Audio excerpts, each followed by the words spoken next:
Quand on fait de la force, peu importe le sport, c'est pour devenir plus fort. C'est pas pour faire des choses qui répliquent plus ou moins ton sport. Je pense que c'est une erreur que j'ai fait cette année et que j'avais fait l'année précédente où j'ai commencé à sprinter trop tôt. Sprinter, c'est mon sport et puis j'adore ça. Donc forcément, on a envie de le faire, mais il faut résister à la tentation de le faire tout le temps.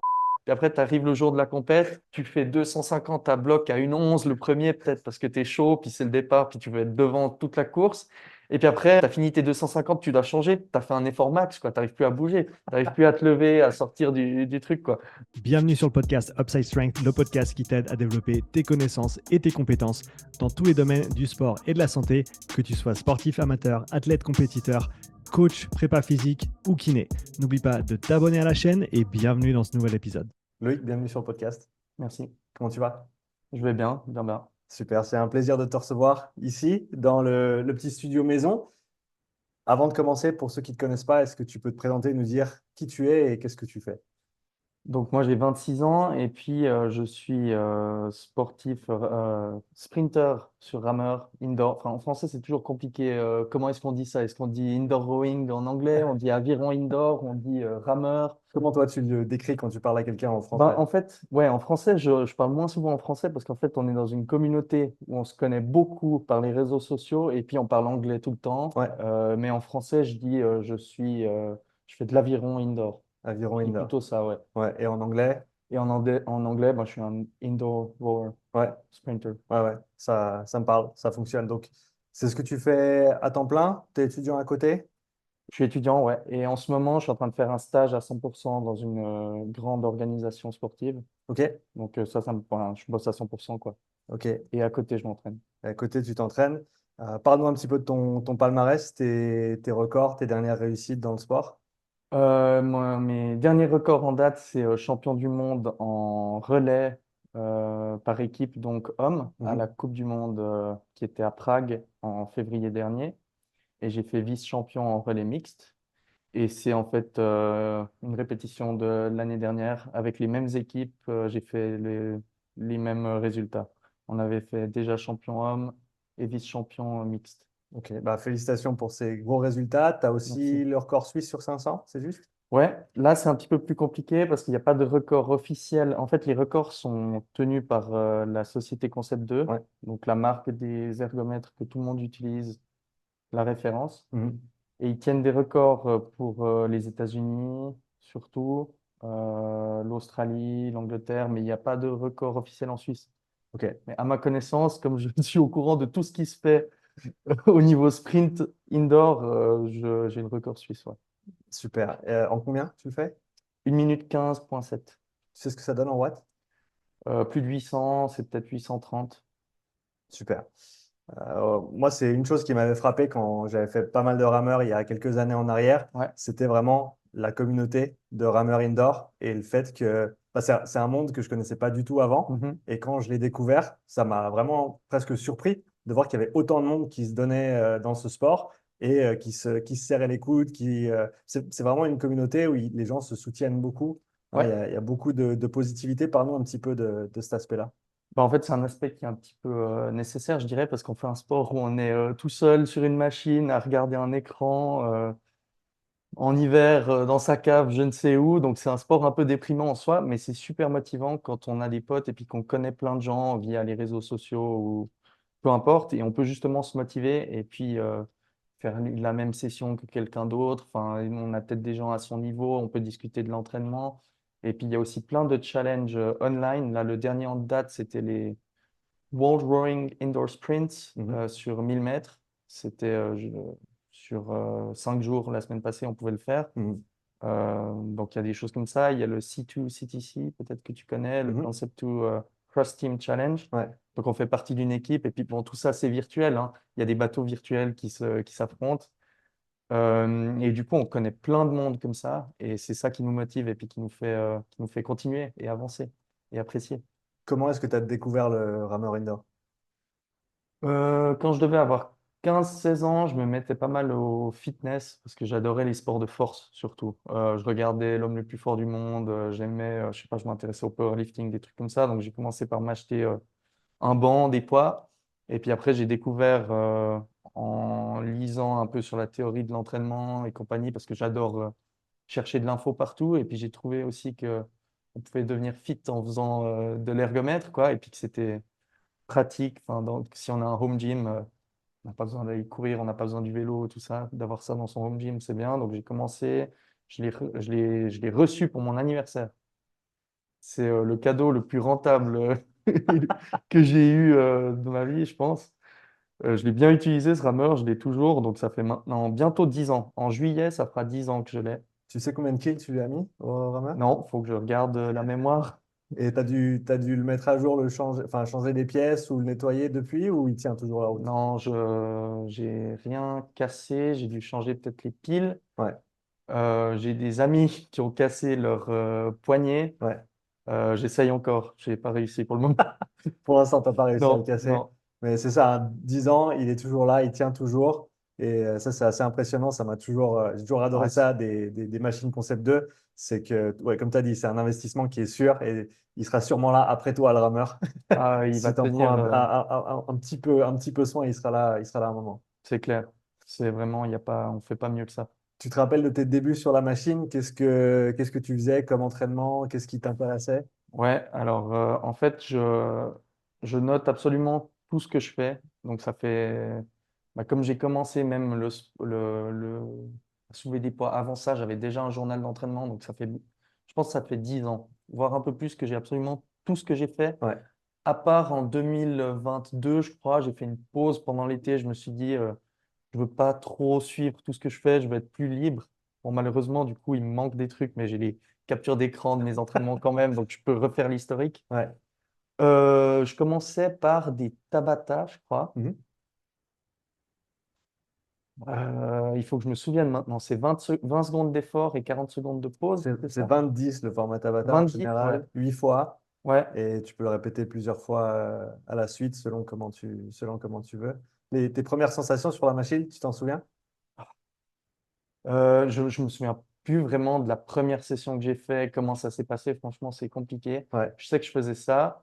Je faisais le fish game Ouais, comme échauffement avant de ouais, soulever des poids ou ouais, comme finisher. ouais.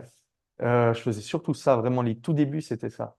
Et puis après, un jour, ben, j'ai découvert un peu les distances classiques 2000-500. Puis j'ai testé un 500, j'ai testé un 2000. J'étais pas bon, mais j'ai continué quand même. T'as fait quelques 2000, t'as fait le 2000 pour un temps ou t'as tout de suite basculé et tu t'es spécialisé sur le cours? Non, non, bah ça, c'est quelque chose que je me souvenais pas, que je Mm. savais pas. Et Mm. puis, il y a quelques temps, en regardant dans mon carnet, j'ai vu, ah tiens, en fait, je suis sprinter depuis plus longtemps que je croyais. J'avais déjà fait un 500 en 2017, ou je sais pas. Ok.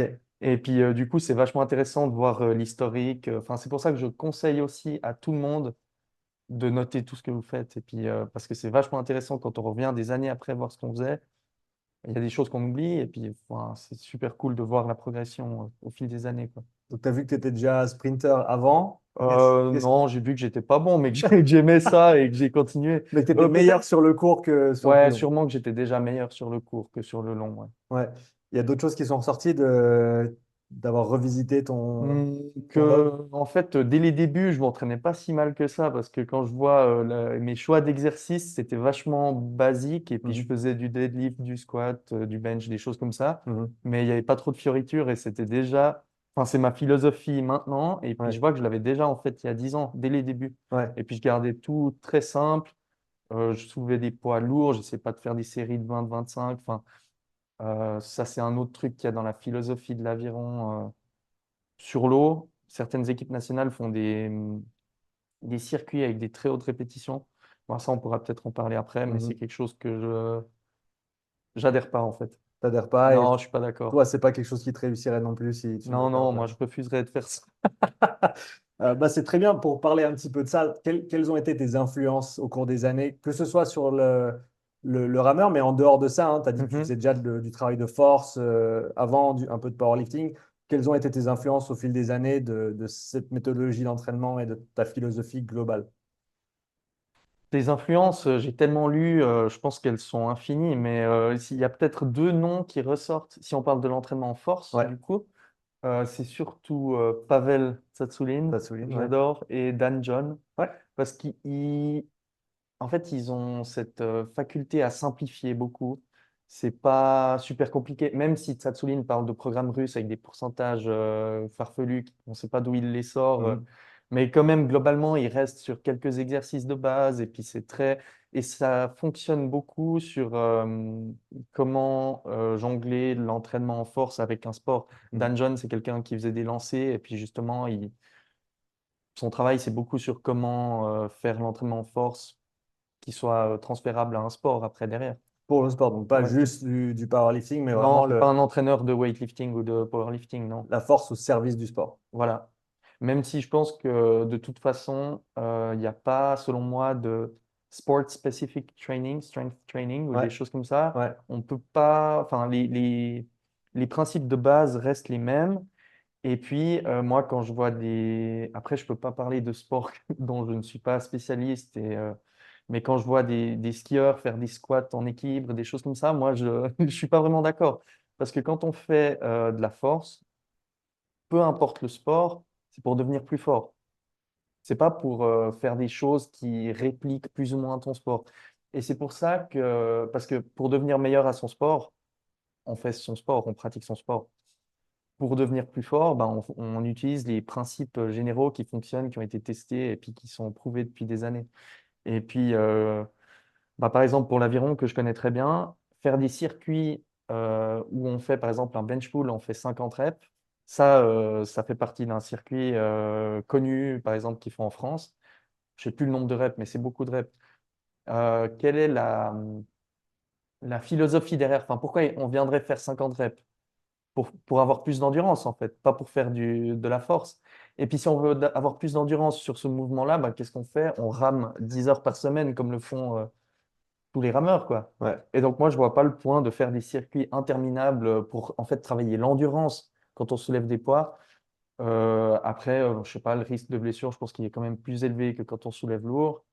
Ouais, moi, je suis pas, je le conseille en tout cas à personne de faire ce genre d'entraînement. Bah, passons là-dessus, vu on est en plein dedans, sur ta Ouais. philosophie de l'entraînement. Ce que tu as dit là sur la PPG, hein, la préparation physique générale, c'est quelque chose qui résonne beaucoup avec moi. Je pense que, en tout cas, ces dernières années, j'ai l'impression qu'on était dans une ère d'hyper spécificité. Tout le monde veut faire des choses qui sont spécifiques. Et l'argument, c'est que ouais, mais si ça ne ressemble pas à mon sport, ça ne sert à rien. Qu'est-ce que tu répondrais à ça, par exemple? Non, bah c'est un peu ce que je disais avant, que l'entraînement, la préparation physique générale, la partie force, on le fait pour devenir plus fort, pour gagner du muscle, je pense. Enfin, il y a la plupart des sports, moi, les sports qui m'intéressent, en tout cas, on essaie d'avoir plus de masse musculaire et on suit des principes généraux et il y a pas besoin. Alors oui, il y aura certains changements. Le programme ne sera pas identique pour un rugbyman, pour un rameur, pour un cycliste, pour un nageur. On va quand même, le rameur, je pense qu'il va avoir quelques tirages en plus et puis il va pas faire 12 variantes de presse. Mais il faut quand même entraîner ces mouvements antagonistes et puis de toute façon, ça reste. Le bench press, le military press, ils seront là de toute manière. Donc, tu nous as parlé un peu de ta philosophie de manière globale vis-à-vis Ouais, de la force. ouais. Maintenant, si on va un petit peu plus dans les détails, parle-nous de ta semaine d'entraînement actuelle. Comment est-ce que tu l'organises autour du travail de force? Combien de séances? Quel Mhm. type d'exercice? Dans les grandes lignes, on n'a pas besoin de tous les détails, mais allons un petit peu plus quand même dans les points de ces entraînements en force. Ouais. Donc la semaine type d'entraînement, ça dépend de la période de l'année, évidemment. Donc, Euh, prenons une semaine hors saison Hors ou saison, loin ouais. des compétitions, et ensuite on prendra une semaine plus proche des compétitions où tu modifies très Ouais, ouais. certainement les volumes et les choix d'exercice. Donc prenons hors saison pour commencer, loin des compétitions. Ouais, donc ça, c'est ce que je suis en train de faire maintenant. Je suis en plein dedans parce que les mondiaux, c'était il y a je sais pas, 2, 3 semaines, Mhm. disons 2 semaines. Donc là, je suis hors saison complètement, mais je rame encore plus qu'avant, par contre, Ok. parce que justement, j'essaye d'apprendre de mes erreurs. J'ai un gros manque d'endurance et donc je profite d'être hors saison pour bosser là-dessus. Et puis c'est le bon Mhm. moment pour se faire un fond d'endurance, Mhm. travailler la base. Donc là, maintenant, c'est beaucoup de temps passé sur le rameur. Tu fais combien d'heures de rameur par semaine là? Euh, je vais essayer de monter à. Alors, il faut vite que je calcule. 45. Ouais, ça doit être dans les 6-7 heures, je pense. Mhm, C'est pas énorme en soi, mhm. mais quand on bosse à 100%, il faut quand même les caser, C'est les clair. heures. Ouais. Et puis c'est vrai que j'avais l'impression, je me suis dit, tiens, je rajoute du volume après la force, je fais un petit peu de rameur, je fais des Mhm. sessions à midi, je peux faire une demi-heure si j'ai le temps. Puis je me dis, tiens, là, je suis en train de devenir vraiment comme un vrai rameur, quoi. Je fais beaucoup de volume, puis en fait, je fais peut-être 65-70 km par semaine, ce qui est vraiment pas beaucoup. Ils font quoi, Quand je- ceux qui font beaucoup de kills? C'est dans les 150. Et puis si, ils font vraiment, s'ils sont en camp d'entraînement et puis qu'on s'entraîne, on est sur le bateau tout le temps, je crois que c'est jusqu'à 200 kills. Ok. Mais là, c'est vraiment beaucoup. Puis après, moi, je suis pas fan de calculer le volume en kilomètres, en fait. Mhm. Je dis ça parce que ça parle peut-être à plus de monde, mais je préfère quantifier en heures parce que finalement, physiologiquement, si je peux dire, c'est plus les heures qui comptent que les kilomètres. Parce que un poids lourd qui rame super vite sur l'ergo, enfin qui envoie plus de watts, il va faire peut-être 20 kills en un certain temps, alors que une petite poids légère, elle en aura fait 14. Mhm. Et puis quand on additionne ça, au final, ils ont passé le même temps sur l'ergomètre, ils ont eu le même stimulus, mais Ouais. pas le même nombre de kilomètres, quoi. À mon avis, tu as raison dans ce sens-là. En tout cas, moi, je travaille comme ça. Je pense que le temps, c'est le meilleur moyen de normaliser les choses en termes de Clairement. quantification de la charge.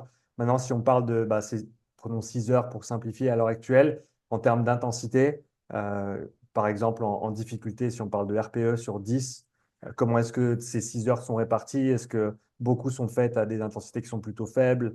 Est-ce qu'une grande proportion est faite à haute intensité? Comment est-ce que tu répartis ces heures de rameur à l'heure actuelle? Ouais, là, ben, évidemment, c'est beaucoup de faible intensité. Alors Mhm. en RPE, j'ai pas l'habitude de parler en ces termes, mais je dirais que c'est entre 4 et 6, 7. Ouais. Et puis si on parle de zone, zone 2, zone 3, ça dépend du Plutôt modèle. 3-4, je pense. Si on parle de 5 zones avec. Ouais, moi c'est plutôt, bah, du coup, mes zones 2, je les fais correspondre à des fréquences cardiaques. Mhm, Donc pour moi, la zone 2, c'est en gros, j'essaie d'être entre 65 et 70, 72. mhm. J'essaie de rester en dessous des 70, mais des fois, hop, on monte Ouais, à 71, 72, puis on ralentit un petit peu. ouais, Et puis la zone 3, ce serait jusqu'à 80, ouais, 82 si.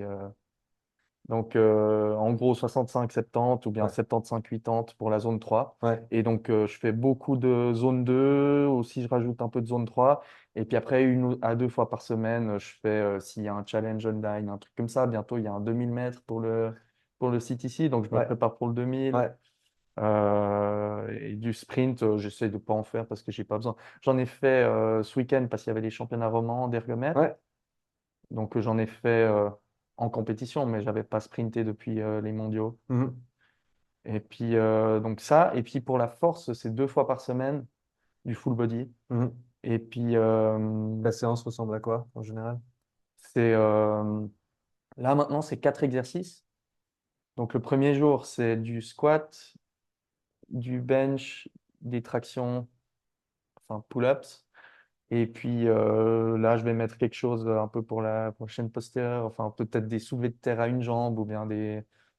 Ce sera sûrement des soulevés de terre à une jambe, je vais Mhm. mettre. Ok, Et puis après, le deuxième jour, c'est deadlift. Je refais du squat ou du front squat, de nouveau du bench et puis des chin-ups, ok. traction en. En termes de Ouais. répétition et de nombre de séries, ça ressemble à quoi? J'aime bien, d'habitude, je fais pas mal de séries avec peu de répétitions. Ouais, Ou bien là, je fais quelque chose qui se rapproche un peu de Wendler et puis je fais des AMRAP de temps en temps. J'aime ouais, bien, puis quand je recommence, je mets des max estimés très bas et puis je ouais, fais un petit AMRAP ok, pas trop lourd. ouais. Ça revient bien. Puis j'aime bien avoir cette fréquence de chaque mouvement 2 fois dans la semaine. Mhm. Un mouvement 1 fois dans la semaine, en fait, c'est trop de courbatures. Euh, Et et c'est dur d'avoir le ça, volume sur la semaine ensuite ouais, pour que tu progresses vraiment. j'ai besoin vraiment de la fréquence. Ouais, Et puis là, bah, pour le moment, bon, j'ai que pour les pousser, j'ai que le bench press, ouais, mais 2 fois par semaine aussi. Et puis on peut progresser en force, monter les poids, puis c'est parfait, il n'y a pas besoin de beaucoup plus. Les tractions, parce que je suis super mauvais en traction, donc je me suis dit c'est parfait pour les tirages. ouais, Et puis le squat 2 fois par semaine, ça c'est vraiment nécessaire par contre. ouais. Et deadlift 1 fois, et puis l'autre variante, ou peut-être que je mettrais des je crois que je vais commencer le Penlay row. Ok, ouais. à la place du soulevé de terre une jambe. Peut-être que j'alternerai les deux, un Ouais, truc ouais, comme ça. super. Et donc ça, là, on est loin des compétitions, hein. Tu viens de terminer ta saison compétitive, en gros, Ouais. avec les championnats du monde. L'année dernière, tu n'avais pas fait pareil dans ta hors-saison en termes de répartition de la force et de l'ergo? Tu faisais moins Hmm, d'ergo? non, alors bon, j'ai eu une première phase après les mondiaux où je me suis concentré vraiment sur l'eau. Alors là, je soulevais carrément plus de poids. Ok. Ça, c'est le problème. Enfin, c'est pas un problème, mais on doit s'adapter quand on n'est pas professionnel. Quand c'est pas, on n'a pas que ça à faire, ben, il faut avoir des priorités. Et j'avais beaucoup plus à gagner à faire vraiment être sur le bateau, faire de l'ergomètre, enfin, Mhm. que soulever des poids où j'étais déjà pas si mauvais et puis je pouvais maintenir juste en faisant autre chose. Enfin, j'avais rien à gagner là, en gros. Mhm. Donc pendant quelques mois, j'étais vraiment sur le bateau. Je faisais peut-être après une séance de rame, je faisais quelques pompes et puis quelques tractions pour se marrer, mais c'est tout. Donc ça, c'était pendant un moment. Après, je sais pas, on a des obligations dans la vie qui font qu'on peut pas trop s'entraîner. Si on est au service civil ou à l'armée, ben voilà, on n'a pas trop le choix pendant un moment. Après, j'ai recommencé l'entraînement surtout avec de la force. Je faisais carrément pas d'ergomètre et puis je m'entraînais un peu. Je soulevais des poids peut-être 4 fois par semaine parce Mhm. que je me suis dit que vraiment pour le 500 mètres, déjà, quand on a un gabarit qui est pas énorme, ben, au moins il faut avoir de la force. Mhm. Donc je me suis dit que j'avais en vue du 500 mètres, quand mes objectifs étaient passés du 2000 mètres sur l'eau au 500 mètres, ben là, je me suis dit, bon, maintenant, il faut être fort. Donc, je soulevais des poids 4 fois par semaine. Et puis, j'ai fait aussi une petite compétition de strongman, c'était marrant. Mhm. Et puis, que j'adore ça, en fait, j'adore soulever des poids. Donc, ça, c'était cool. Et puis après, quand les compétitions rapprochent, et ben, on commence à sprinter un petit peu sur l'ergomètre, on commence à ramer un peu plus. J'ai pas fait assez de zone 2 du tout, j'ai pas fait assez de ce que j'aurais dû mais pour optimiser vraiment ma progression et mes résultats.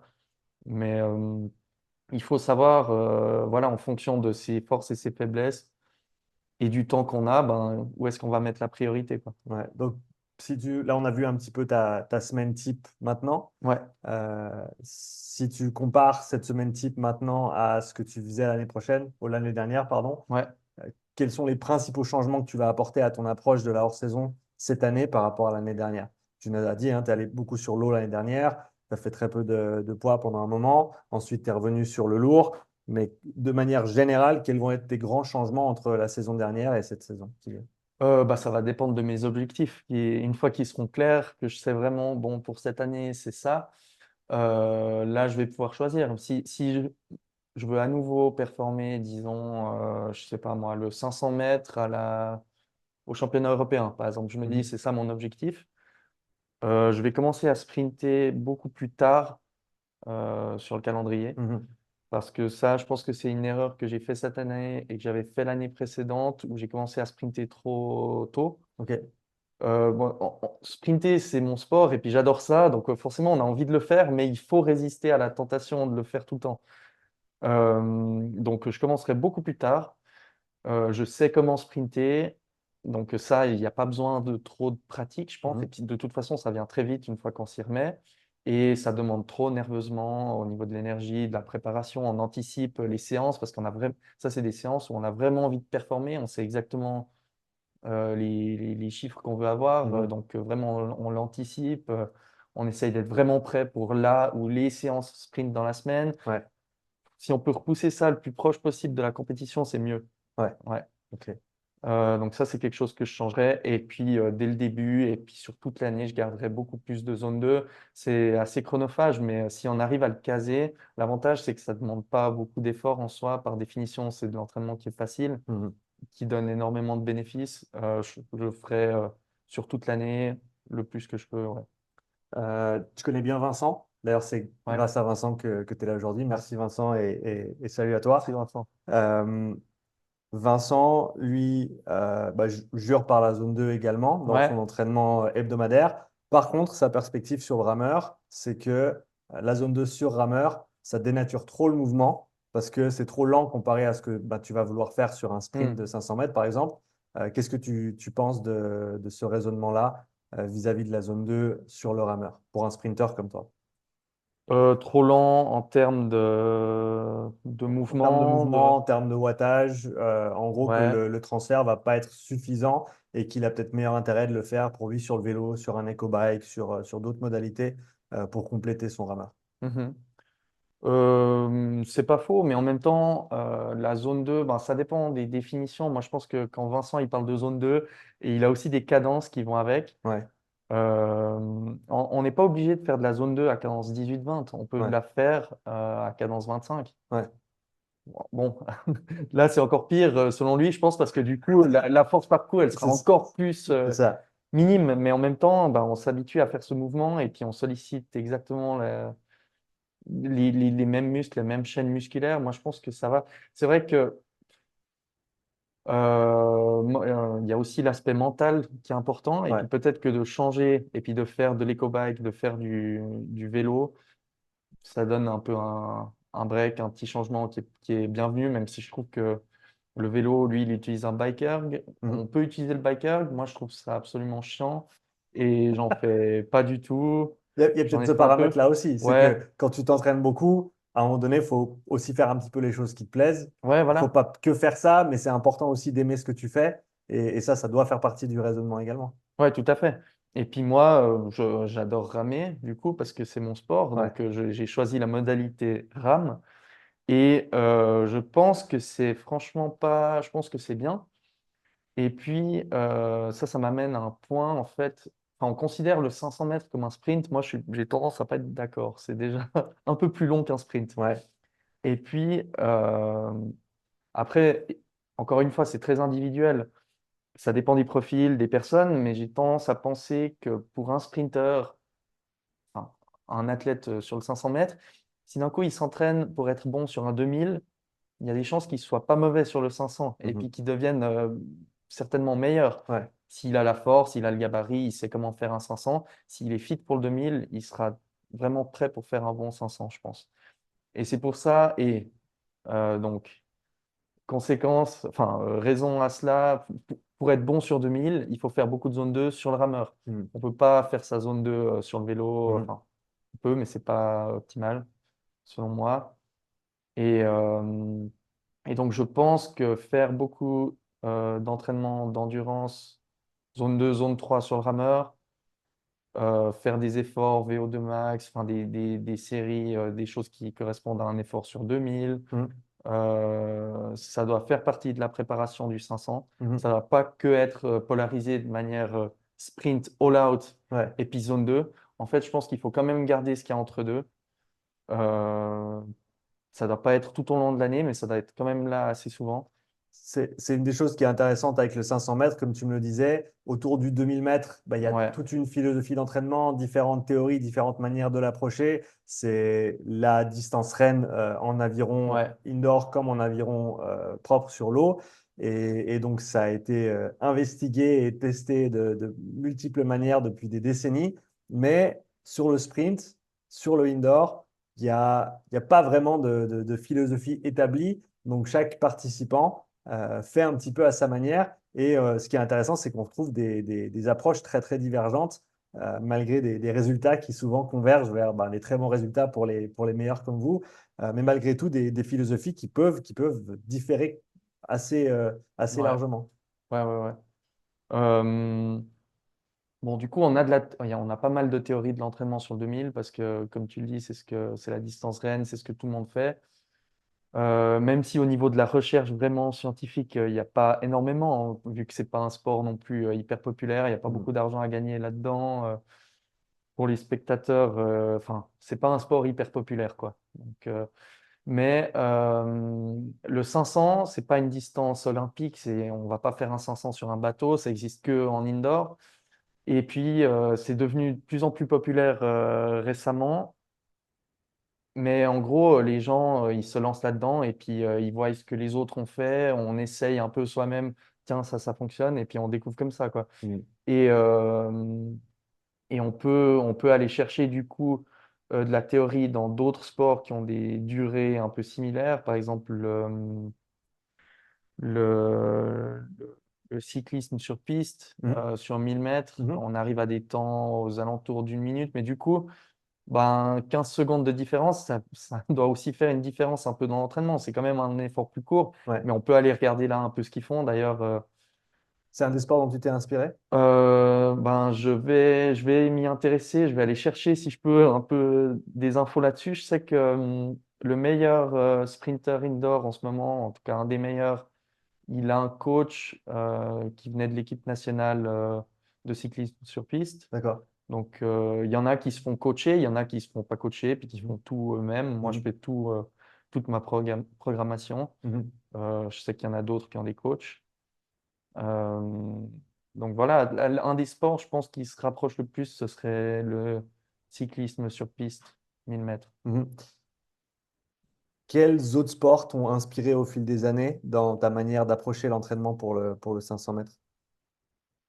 Euh, Si on considère que c'est un autre sport, l'aviron sur l'eau, non, sinon le powerlifting, énormément parce que c'est une partie indispensable de l'entraînement. On Mhm. doit faire de la force Mhm. et les mouvements de force athlétique sont ceux que je recommande, que je fais parce que faire ce qu'on appelle du Olympic weightlifting, de L'haltérophilie. l'haltérophilie, c'est beaucoup trop technique. On n'a pas de temps à consacrer à apprendre les mouvements Mhm. d'haltérophilie pour les faire correctement. Même si je pense que des power clean, par exemple, c'est bien, mais c'est déjà trop technique. Mhm. Euh, J'en fais pas, je les programme pas. Donc pour moi, ça vient plutôt du powerlifting. Ok. Et de ce que tu as appris d'autres athlètes, que ce soit dans ton sport ou en dehors. Comme tu l'as dit, hein, la communauté communique beaucoup. Ouais. Qu'est-ce que tu as peut-être trouvé chez d'autres qui ont fonctionné pour toi? Et à l'inverse, peut-être d'autres approches que tu as vues qui t'intéressaient, que tu as peut-être essayé, mais qui, au final, n'ont peut-être pas fonctionné pour toi et avec ton approche et tes prédispositions pour la discipline. Je pense tout. J'ai tout appris. Ouais, alors moi, un peu de mon côté. Puis après, en regardant ce que les autres faisaient, j'ai essayé. Mais par exemple, je ne sais pas si on peut aller dans des détails je sais pas, par exemple, le facteur de résistance, c'est Ouais. un truc qui est important. Donc, je sais qu'il y a des gens qui sont tout le temps au max, Mhm. qui s'entraînent et qui font leurs courses au max. Il y en a qui s'entraînent avec un facteur de résistance haut, mais après pour les courses et puis pour tout ce qui est à vitesse de course, ils sont plus bas. Mhm. Donc ils vont faire leurs 2 fois 30 minutes à 190, mais Ouais. après en course, ils sont à 130. Ok. Il y en a, je pense, ils sont à 130 tout le temps parce que c'est le facteur de résistance classique pour les poids lourds hommes. Ouais. Donc, ils ont l'habitude de faire ça. Sur le 500, du coup, il y en a qui sont à 150, 170, 220. Enfin, il y en a qui sont contents quand on arrive en compétition. C'est des ergomètres neufs. Du coup, ils Ouais. montent à 245, 250. Ils sont super contents parce qu'ils ont plus de facteurs qu'ils ne peuvent pas avoir à l'entraînement. Ouais. Puis ça marche pour eux. Ok. Il y a tout, mais en général, en tout cas pour moi, jusqu'à maintenant, ça a été entre 160 170 Ok. facteurs de Et résistance. ça, c'est à l'entraînement pour les sprints et en Et en course? compétition, ouais, Ok. 170 quand je sprint. Ouais. Et puis pour des efforts longs, je suis à 134 maintenant. Ok. Après, voilà, il n'y a pas énormément de différence si j'étais à 132 ou à 138. Ouais. Mais voilà, je suis à 134. Ok. Pour parler un petit peu de tes chiffres, c'est toujours intéressant. Est-ce que tu peux nous donner ton poids et ta taille déjà? Ouais. Alors, je suis minuscule pour ce sport. Je fais 1m91, Ouais. 91 pour nos amis français. Ouais. Et je pèse là maintenant 107. Ok. Aux mondiaux, je faisais 107. L'année passée, je faisais 106 Ouais. quand c'était à Toronto. Et puis cet hiver, je suis monté à 115, mais j'étais gros. Et puis c'était pas. Ouais, c'est bien d'avoir de la masse, ça fait bouger les choses, mais si c'est juste du gras, en fait, à partir d'un certain point, Ouais. ouais, non, ça ne servait pas à grand-chose. Ok. Et ensuite, pour ce qui est de tes barres en force, si on parle deadlift, squat, Ouais, développé couché, pour donner un ordre d'idée. ouais. Alors, squat, j'ai un front squat, j'ai fait 2 fois 150 kilos, Mhm. tout sans ceinture, je précise. Ouais. Ouais, Ouais. je déteste porter une ceinture, en Ok. fait. Et je ne l'ai Pourquoi? jamais fait. Je sais pas, peut-être que j'ai jamais appris à le faire correctement. D'accord. Et puis cette sensation, je sais pas, j'ai pas envie de porter de ceinture. T'as pas envie Je... d'être assisté, entre guillemets, par le matériel, c'est Ouais, c'est ça, parce qu'en soi, la ceinture, elle va pas te corriger la manière dont tu bouges ta barre. Mhm. Donc, je pense qu'elle est inutile, surtout pour des personnes qui ne font pas de compétition. On n'a pas besoin de cette assistance pour soulever plus lourd, Ouais, pour faire un 350 de deadlift en compétition. ouais, Parce que si tu mets pas ta ceinture, ouais, tu vas soulever peut-être moins fort, moins lourd que l'autre qui va mettre sa ceinture. Mais pour un entraînement en supplément à ton sport, tu n'as pas besoin de porter de ceinture, selon moi. ok. Et donc, je fais 2 fois 150 au front squat. Au back squat, je suis pas très loin en fait. Je crois que j'ai fait 1 ou 2 fois 160 ou 170. Ou Mhm. bien sinon, j'ai fait 11 reps à 145 Ok, au back squat. ouais. Au deadlift, j'ai fait 245 et 260, j'ai le strap qui a cassé. Donc, malheureusement, je peux pas dire que j'ai fait 260. Mais elle montait? Ouais, ouais, je suis Ok. sûr. Donc, 245. Ouais, Et puis, au bench, 150. ok, super. Donc, tu nous as parlé un petit peu de ton approche sur le facteur de résistance. On a parlé des différentes philosophies qu'il y a dans le sport selon les personnes. Revenons maintenant sur tes entraînements. Donc, on a vu une semaine hors saison, une Ouais. semaine proche des compétitions. À quoi ça ressemble pour toi par rapport à une semaine plus loin de ces événements? Une semaine en compétition, tu dis? Alors, disons à Quand l'approche, on se peut-être rapproche? à un mois de la compétition, ta semaine d'entraînement ressemble à quoi? Ouais. Euh, donc, il y aura beaucoup moins de zone 2, zone 3. On va réduire le volume. L'entraînement en force, globalement, ça reste 2 full body par semaine, mais Ouais, juste avec du volume un petit peu réduit, plus lourd, moins de répétitions, ok, globalement. ouais. Et puis, on aura du sprint. Combien de fois par semaine tu fais? Je pense 2 fois. Il y aura une fois très court, des 5 tirages, Ok, des trucs comme ça. ouais. Je commence à un bas facteur, je tire 5 fois, je monte jusqu'au max, quelque Mm. chose comme ça. Ou bien je reste à mon facteur de compétition parce que j'aimerais vraiment voir, Mhm, tiens, à 170, qu'est-ce que j'arrive à tirer. mhm. Généralement, au max, c'est là que tire le plus vite, Ouais, en termes de vitesse max. ouais. Mais comme c'est pas de la vitesse max, le 500, essaie de trouver un juste milieu sur ce que tu peux tenir sur 1 minute 15, disons. Je me permets d'interrompre cet épisode pour te dire que si tu souhaites progresser en cardio, devenir plus endurant, mieux récupérer sans nécessairement t'entraîner plus dur, je t'ai préparé une mini formation en 4 vidéos pour t'expliquer tout ce qu'il y a à savoir sur les zones d'entraînement et comment les appliquer dans ton quotidien. Clique sur le lien dans la description pour accéder gratuitement à cette formation. Donc les Donc, 5 coups, c'est un petit peu l'idée d'un sprint très très fort, très très court, qui s'apparente à peut-être du 6 secondes, 8 secondes, 10 secondes sur un vélo par exemple. Donc c'est des sprints all out, ouais, mais qui ouais, sont c'est extrêmement courts et qui génèrent très peu de fatigue de ce point de vue-là. voilà, c'est exactement ça. Ouais, Si tu étais sprinter 100 mètres, c'était ta spécialité sur le rameur, ouais, tu pourrais en faire 3 fois par semaine, ouais, des 5, 6 coups sans souci, je pense, pendant un moment. Ouais, ouais. tu vas pas te... Il n'y aura pas de burn-out. Et sur une séance, sur ce genre d'exercice, tu vas faire combien de séries à peu près où tu es vraiment all out, sans compter les échauffements et les séries préparatoires? C'est rien de prédéfini généralement, c'est en fonction de la forme du jour. Mhm. Et puis si je vois que tiens, je continue à être de plus en plus rapide, tiens, je pense que je peux aller à 1320, 1330 watts, bah, je continue. Et puis si je vois que tiens, là je commence à être plus lent, je m'arrête. Enfin, c'est vraiment en fonction de la forme du jour, ouais. Est-ce que tu as eu tous tes entraînements de cette manière-là, selon comment tu te sens? J'essaye d'écouter pas mal, ouais, et d'adapter. Ça a changé au cours des années ou tu as toujours été très à l'écoute de ton J'ai corps et ce toujours dont tu as essayé, besoin? ouais, ouais, Ok. Qu'est-ce ouais. qui a influencé ça? Euh,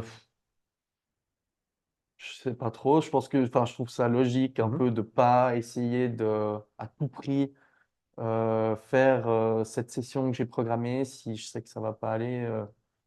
Et puis si je suis en forme puis que je me dis tiens, je peux faire ça en plus, je vais rajouter autre chose et j'adapte en fonction de la forme du jour, quoi. Ça me paraît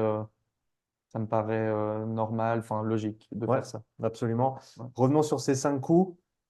Pour ceux qui n'ont peut-être pas l'habitude de le faire ou qui ne l'ont jamais fait. Donc, toi, ce que tu vas regarder, c'est les watts que tu vas produire au 5e coup, ou est-ce que tu as Ouais. d'autres marqueurs que tu Non, vas non. observer? C'est vraiment ça.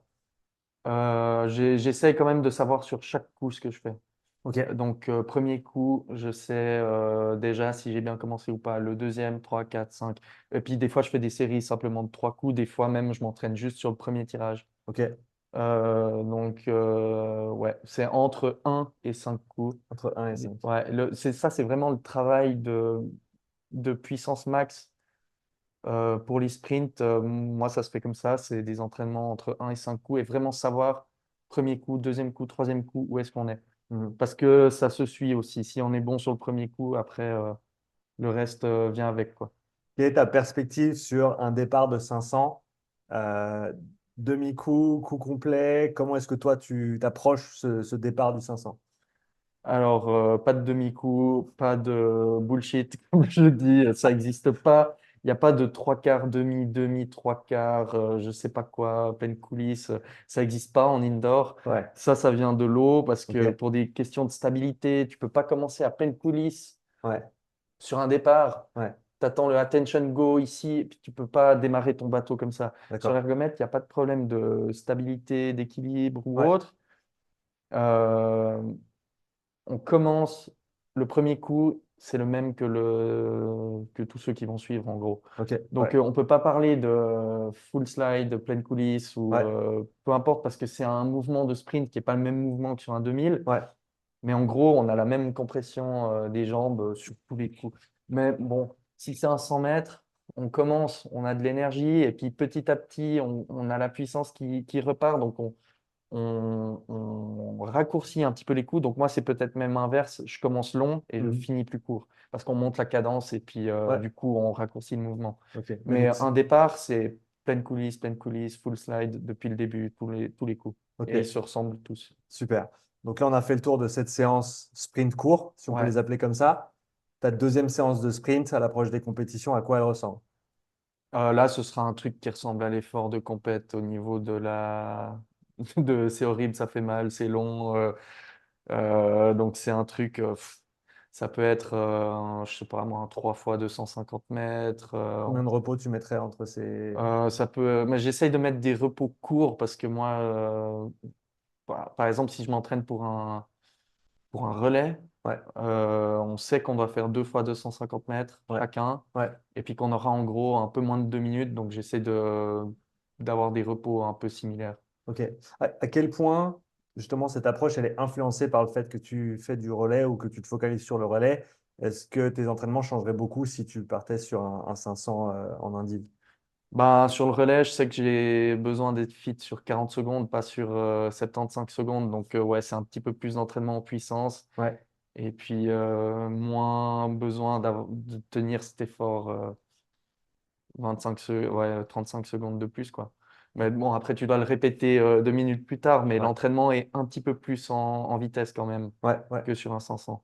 Si tu devais nous décrire la sensation sur un 2 fois 250 en relais versus un 500 tout seul, comment tu décrirais pour quelqu'un qui Ah, n'en a jamais fait? le 500, on est seul avec soi-même face à la machine, donc c'est dur. Ouais.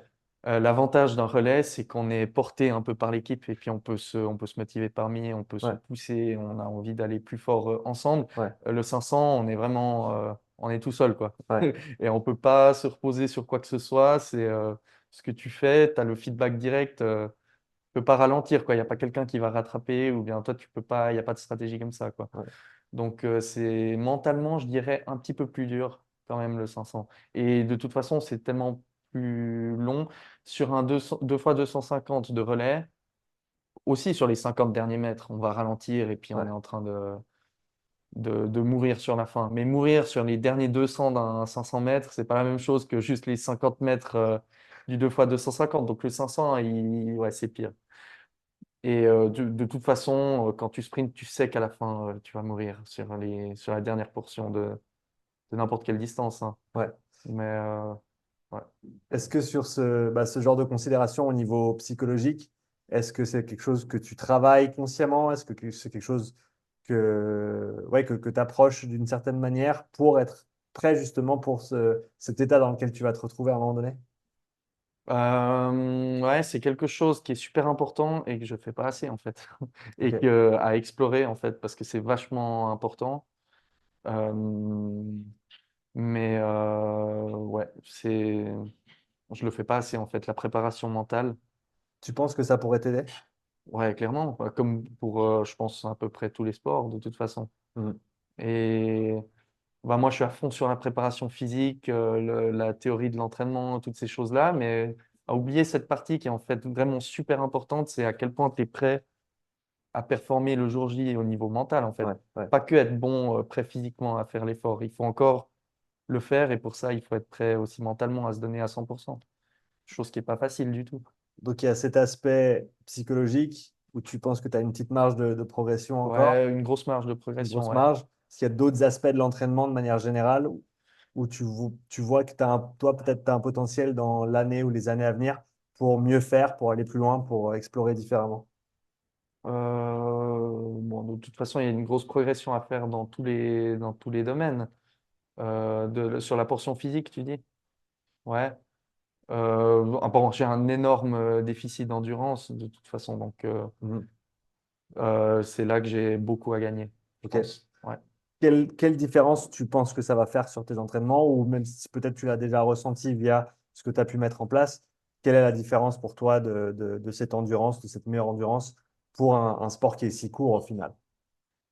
Bah, une meilleure récupération peut-être entre les deux portions de relais, quoi. Mhm. Être prêt, être plus prêt pour le deuxième 250. Mhm. Tu n'auras peut-être pas une même vitesse max, mais si tu peux tenir un haut pourcentage de cette vitesse max plus longtemps, ben, c'est gagné. Mhm. Et c'est en étant plus fit et plus endurant, je pense qu'on arrive à tenir ce pourcentage mieux. Parlons un petit peu des mondiaux Ouais, qui viennent de se passer et de la préparation. Donc, parle-nous de tes coéquipiers d'abord, ouais, en homme et ensuite en mixte. ouais. Alors, en homme, c'est exactement la même équipe que l'année passée. Ouais, On avait fait une équipe avec un pote à moi qui est grec et qui rame depuis longtemps. Andreas, il vient de l'aviron sur l'eau. mhm. Il a fait des Coupes du Monde, moins de 23, des trucs comme ça. Enfin, il a beaucoup d'expérience. On a décidé de monter une équipe avec un ami à nous canadien qui était vraiment, lui, au top level du sprint indoor, Ouais, qui était avant powerlifter. ok, Et puis après, on a trouvé encore un autre grec qui s'appelle Spiros et qui nous a rejoint, qui vient aussi de l'aviron sur l'eau et qui maintenant fait du football US. ok, Et puis après, et puis donc le Canadien qui s'appelle Cameron. Et après, le jour de la compétition, petit problème, on n'a pas pu avoir Cameron qui nous rejoint pour la course, donc on a dû trouver un remplaçant de dernière minute. ok, Donc un pote à moi que je connais parce qu'on connaît tout le monde du coup, enfin on connaît beaucoup de monde par les réseaux, qui me voyait pour la première fois, Jérémy, ok. un Américain. Et il a décidé de nous rejoindre last minute. On n'a même pas eu le temps vraiment de s'échauffer. On est parti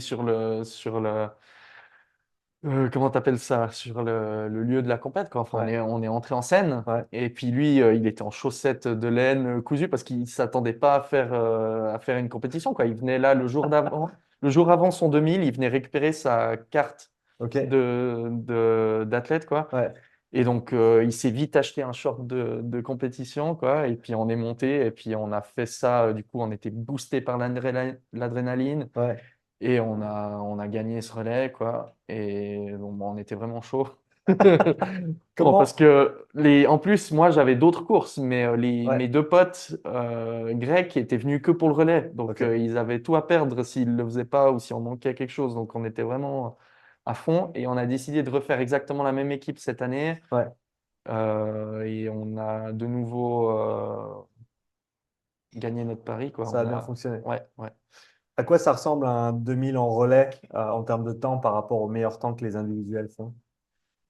Donc, du coup, tu perds un petit peu de temps, enfin, tu rames beaucoup plus fort en Mhm, termes de watts et tout, mais tu perds un petit peu sur les transitions parce que mhm. du coup, il y a 7 transitions.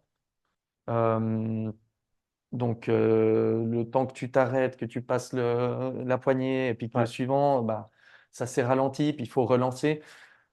Chose qu'on avait mal calculée parce qu'on visait un temps, en fait, on voulait faire 4,58 pour le record du monde. ouais, Donc, ça fait une moyenne à une 14,5.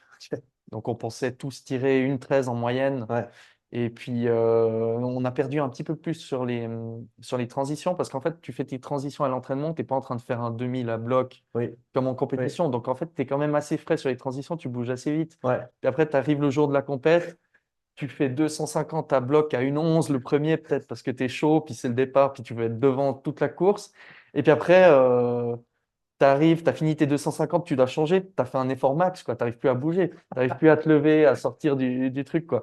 Donc en fait, tu perds un petit peu plus de temps que prévu sur les transitions. Ok. Mais donc le score, on a fait 5 minutes pile, donc ça fait une 15-0 de moyenne sur 2000. Ça fait 35 secondes plus rapide qu'un record du monde Ouais, sur un individuel, sur 2000. sur un individuel. Et à savoir que là, chaque seconde que tu gagnes, c'est énorme vu que les watts, Mhm. ça, ça devient de plus en plus cher à gagner chaque seconde. Avec l'optimisation des transitions, vous pensez que vous arrivez à aller chercher le record du monde? Ouais, oui, oui. On peut le faire, ouais. C'est dans les plans l'année prochaine? Vous n'en avez pas encore parlé? Euh, Ça dépend si tout le monde peut le faire l'année prochaine ou sinon ce sera l'année d'après parce que j'ai mes coéquipiers qui vont ramer, faire la traversée de l'Atlantique. Ok, Donc ils auront plus le physique de sprinter une fois arrivés en février aux mondiaux. ouais, Donc s'ils font pas plus de 100 kilos, ça va pas le faire, tu vois. ok. Donc il faudra qu'ils reprennent une année pour mettre un petit peu de Ouais, masse ouais, ouais. et ensuite ils seront prêts. Ouais, ouais. Je pense que ce sera plutôt du coup pour 2026. Ok, ok, super. Bon, on vous attendra au tournant. On sera là. Équipe mixte? Équipe mixte, j'ai refait avec donc Jérémy, mon ami américain, et puis Teresa, qui est tchèque. Donc, je dis les nationalités parce qu'on peut faire des équipes internationales Ouais, ouais. mixtes en termes de nationalité, ce que je trouve cool. Et puis, donc, Teresa tchèque et puis Anna, une finlandaise. Finlandais qui sont redoutables et puis qui gagnent normalement tout sur les relais. C'est vrai? Ouais, C'est sauf très depuis. populaire là-bas? Ouais, ouais, ouais, ils ont des sélections un peu nationales Ok, où ils prennent vraiment le top du top. ouais. Donc, ils sont vraiment redoutables sur les relais, sur les sprints. Globalement, ils ont des super bons athlètes en aviron indoor, ouais. Sauf depuis que vous êtes là. Bah, là, maintenant, c'est compliqué pour eux, ouais. Ils sont pas contents. Vous faites vice-champion du monde, c'est ça? En mixte, ouais, derrière les Finlandais. Derrière les Finlandais, à combien vous êtes? On était à 4 secondes. 4 secondes? Ouais, Ça fait beaucoup? ça fait une seconde aux 500 Ouais, chacun, quoi. On ouais, tirait une seconde de moins. Mais en fait, non, on était plus proche en termes de watts, mais on a perdu du temps sur deux transitions. Enfin, d'accord. moi, sur le départ, tu as le protocole de départ sur ton ergo qui Ouais, met attention go. Et ouais, puis, je sais pas, là, le go est resté longtemps. Je pensais que c'était un problème. Du coup, j'ai un peu ralenti mon départ ok, et j'ai regardé sur l'écran de course, voir si ça continuait, si c'était pas un faux départ. ouais, Donc là, j'ai perdu clairement quelque chose sur le départ. Et puis ok. après, ma transition avec la suivante, elle a bloqué son pied. Là, on a perdu ouais, bien 2 secondes facilement, Ok. si ce n'est plus. Si Donc après, tout, si on était plus proche, on aurait peut-être pu, on se serait battu différemment. vous auriez pas Ouais, été loin? ouais, ouais. Je pense qu'on aurait été très, très proche. Ok. Ouais, l'année prochaine, on gagne. Mais C'est- ça fait partie du truc. On fait des erreurs. Ma foi, voilà, ça fait partie du jeu. À quel point vous prenez du temps pour vous retrouver avant, pour travailler ces transitions? Est-ce que une fois que tu es sur le circuit des relais, est-ce que tout le monde comprend les transitions et les fait de la même manière?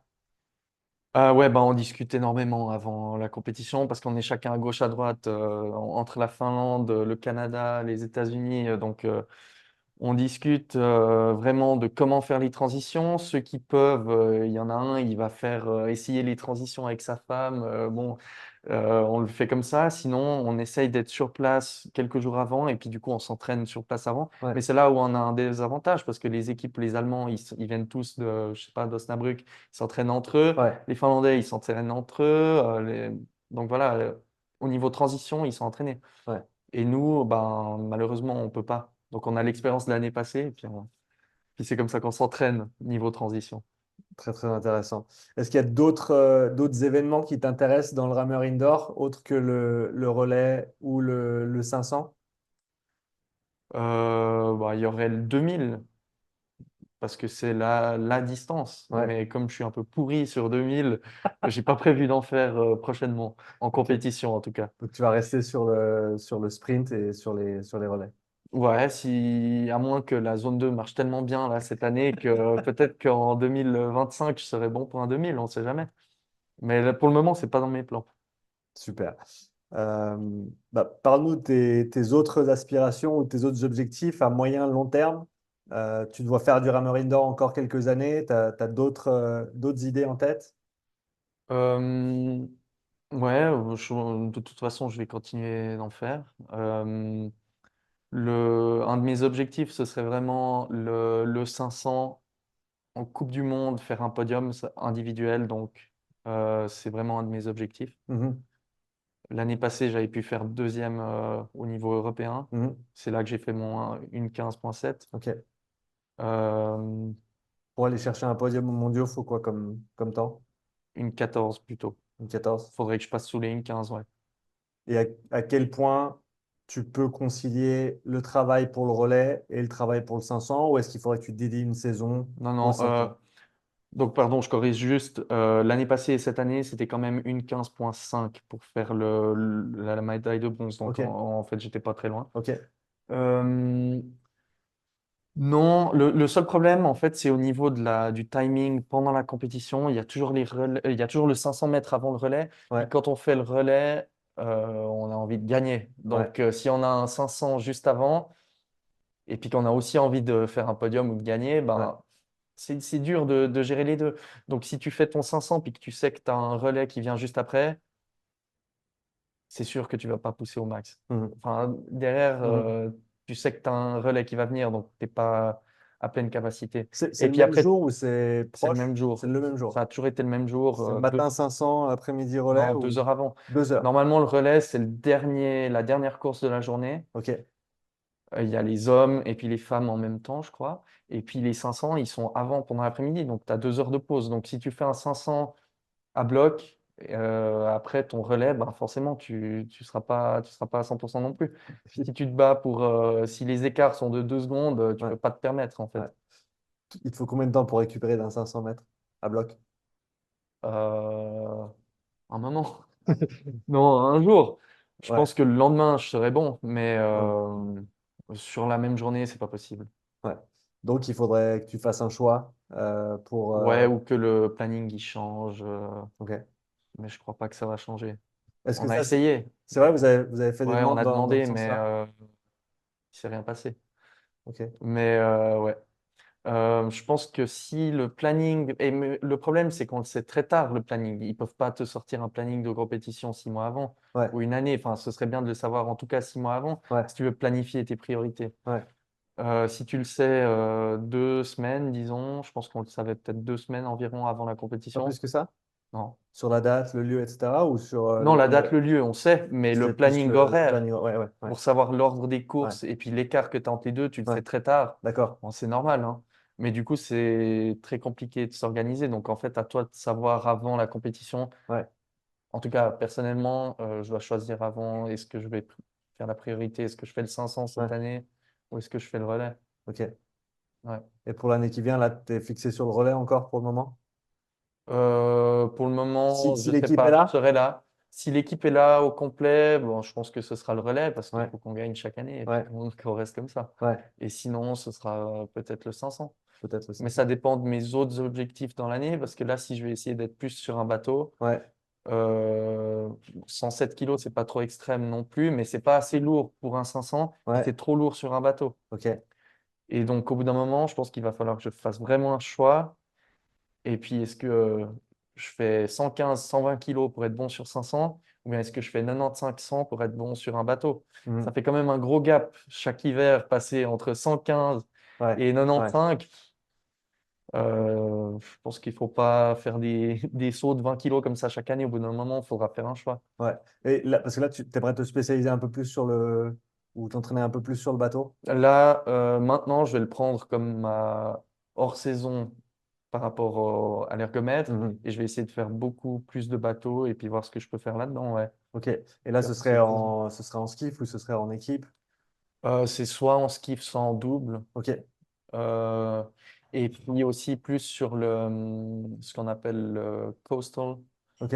l'aviron de mer, en Ouais, fait. Il y a des championnats suisses de beach sprint qui vont commencer. d'accord.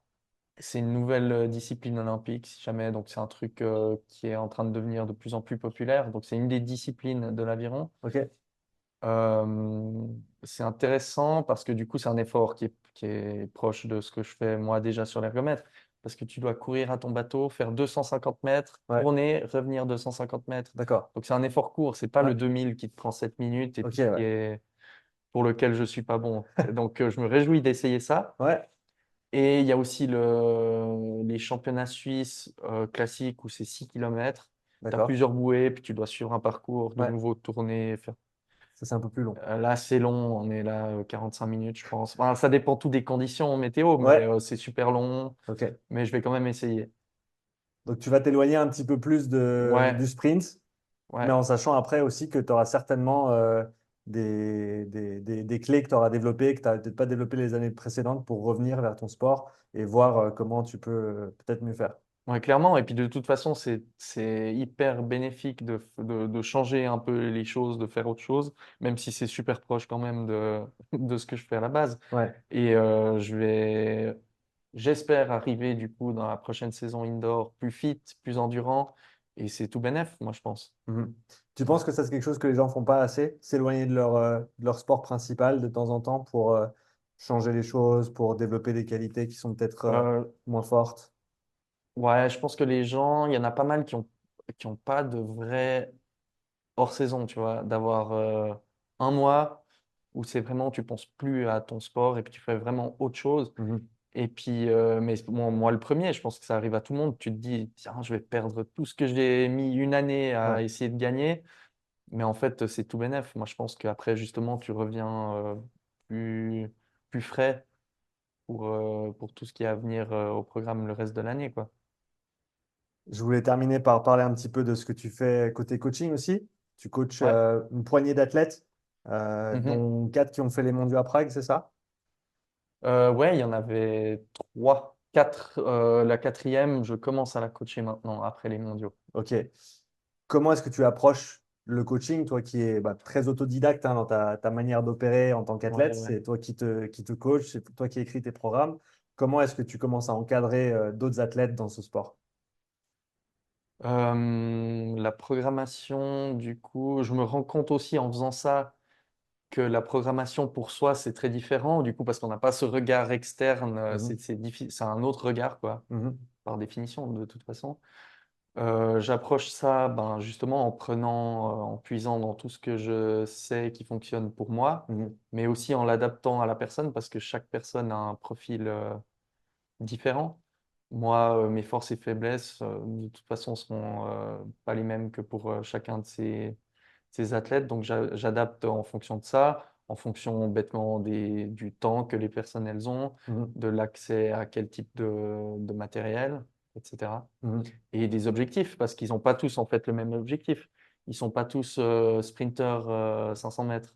D'accord. Donc, il y en a qui se préparaient pour le Versa Challenge, par exemple. Ok. C'est quelque chose qui a été fait aux mondiaux l'année passée, qu'ils ont refait maintenant pour se rapprocher plus de l'e-sport en fait. Ouais. Et donc c'est un truc un peu plus interactif où sur les 2 jours de compétition, il y a 10 personnes qui sont sélectionnées pour faire ce challenge Ouais.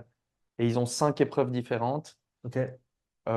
sur différentes modalités en gros. Et donc on retrouve bah, du sprint mais aussi des trucs beaucoup plus longs, des cadences imposées. Donc il ne faut Ok. pas monter ou descendre, Ouais. il faut rester à la cadence. Ouais. Il y a des trucs de stratégie. L'année passée, il y avait même les slides. Si Ok. tu vois les Ouais, ouais, ouais. slides, il y avait des trucs par équipe même, où du coup, sur les slides, ils étaient connectés. Puis il y avait 2 personnes sur des slides, 2 personnes des équipes comme Ouais. ça, voire même 3, et ils devaient switcher de position. Enfin, super compliqué. Donc là, j'en coachais 2 pour ça. Du coup, ils doivent être bons Un peu tout. sur un panel ouais, Ouais. de distance. Et ils doivent savoir respecter des cadences, ils doivent savoir jouer la stratégie, enfin, Ouais. trucs comme ça. Et d'autres, je les prépare pour le sprint parce que c'est ma spécialité. Ouais. Qu'est-ce que toi tu retires de cette expérience en tant que coach et que peut-être tu retranscris dans tes propres entraînements ou dans ton approche personnelle? Mhm. Euh, je vois, ouais, c'est clair que en programmant, je vois aussi ce que moi je pourrais faire. Et le truc, c'est que moi, j'ai une idée globale, par exemple, de ce que c'est mon entraînement pour la semaine, pour les mois à venir, mais je viens pas écrire en fait exactement parce que je laisse un peu une marge de manœuvre. Mais peut-être que je laisse trop de marge de manœuvre Mm. et que, tiens, si un jour ça me saoule de faire cette session que j'avais programmée, je me dis, tiens, lui, aujourd'hui, je vois qu'il a fait ça, ça m'intéresse, je vais faire ça. Mais peut-être que j'aurais plus à gagner à vraiment suivre plus un plan. Parce qu'en fait, les athlètes que tu coaches, ils n'ont pas le choix. Tu leur Mm. envoies un programme, ils vont faire ton programme, ils vont pas Ouais, commencer à changer tout ce que tu as fait. Et ça marche comme ça. ouais, Et peut-être que j'aurais plus à gagner à vraiment écrire peut-être un peu plus précisément certaines sessions et ouais. vraiment m'y tenir en fait. En tout cas, ça a été un plaisir de te recevoir, d'apprendre à te connaître et ta manière de fonctionner. Encore une fois, je pense que c'est super intéressant de par le fait qu'il y a plein d'approches différentes pour cette discipline et que de manière générale, je pense qu'on peut tous en apprendre des choses en termes de principes généraux de l'entraînement parce que malgré le fait qu'il y ait des approches divergentes, on se retrouve toujours quand même avec, ben, il y a le profil de l'athlète, ses prédispositions, les choses pour lesquelles on est fait ou un petit peu moins et ensuite orienter la programmation selon ces paramètres. Donc, merci d'avoir partagé tout ça avec nous aujourd'hui sur le podcast. Merci à toi. Où est-ce que les gens peuvent te retrouver s'ils veulent suivre tes aventures ou peut-être te contacter pour des questions du coaching ou autre? Alors sur Instagram, Loïc Chalveter, c'est mon Instagram handle, c'est la même chose. Ouais, Je m'appelle Loïc Chalveter sur Instagram. Ils peuvent m'envoyer un message et je leur répondrai rapidement. super. Bah, écoute, le lien sera dans la description pour les intéressés. Et merci encore pour cette opportunité du podcast. Merci beaucoup. Merci d'avoir écouté ce podcast. Si tu veux soutenir le podcast, je te propose 2 options. 1, tu peux nous laisser un témoignage 5 étoiles sur Apple Podcast ou sur Spotify. Et la deuxième option, tu peux partager cet épisode sur tes réseaux sociaux ou simplement à un ami. Merci d'avance pour ton soutien et je te dis à bientôt pour le prochain épisode.